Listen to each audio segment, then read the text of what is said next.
தென்புலத்தார் தெய்வம் விருந்து ஒக்கல் தான் எனும் ஐம்புலத்தோர் ஓம்பல் தலை. வள்ளுவ பெருமான் தென்புலத்தார் என்று யாரை கூறுகிறார்? தென்புலம் எங்கே இருக்கிறது? அதுக்கு ஒரு சின்ன கதை. அதாவது சிவபெருமான் இந்த உலகத்தை படைக்க வேண்டும் என்று நினைத்தாராம். படைக்க வேண்டும் என்றவுடன் பிரம்மனை கூப்பிட்டு உலகத்தை படை என்று சொன்னாராம். பிரம்மனுக்கு ஒரு சந்தோஷம். எப்படி ஒரு பெரிய கம்பெனியில் ஒரு லேபராக இருக்கவனை தூக்கி இனிமேல் தான் நீ தான்டா மேனேஜர் இந்த கம்பெனிக்கு அப்படின்னு சொன்னால் அவனுக்கு எவ்வளோ சந்தோஷம் இருக்கும். அதே போல் பிரம்மனுக்கு ஒரே சந்தோஷம். தாம் தான் இந்த உலகத்தை படைக்கப் போகிறோம் என்ற ஆணவம். உடனே உலகத்தை படைச்சிட்டார் எல்லா உலகம். அது விகார ரூபமாக சுற்றி கொண்டிருந்தது.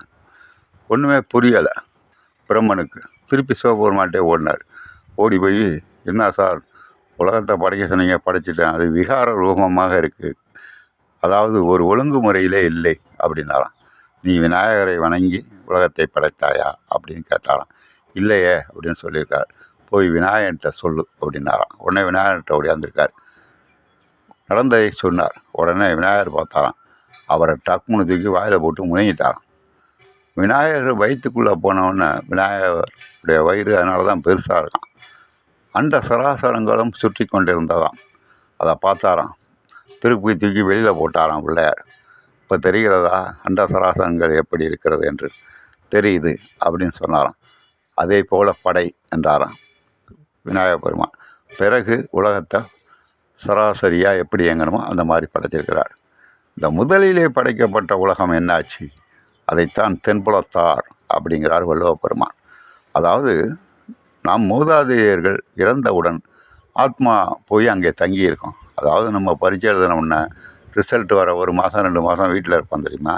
அது மாதிரி பக்குவப்பட்டு ஆன்மாக்கள் பிறப்பதற்கு அந்த தென்புலத்தார் தென்புலம் என்ற ஒரு தென் திசையை நோக்கி அந்த பிரம்மனால் முதலில் படைக்கப்பட்ட உலகத்தில் தங்கியிருக்குமா ஆத்மா. நம்ம திதி செய்யும்போது இறந்த ஆத்மாக்களுக்கு செய்யும்போது அங்கேருந்து வந்து வாங்கிக்குமா. இதெல்லாம் கற்பனை என்றாலும் கதை என்றாலும் சுவாரஸ்யமாக உள்ள கதை. புரியுங்களா? அதைத்தான் தென்புலத்தார் தெய்வம் விருந்து ஒக்கல் எனும் தான் எனும் ஐம்புலத்தோர் ஓம்பல் தலை என்று வள்ளுவர் கூறினார் என்று சில கதைகள் உண்டு. எந்தளவுக்கு உண்மையோ பொய்யோ காரணமில்லாமல் ஒரு ஞானி தென்புலம் என்று ஒன்று இருக்கிறது என்று கூற மாட்டார். ஞானி என்பவன் முற்றும் துறந்தவன்.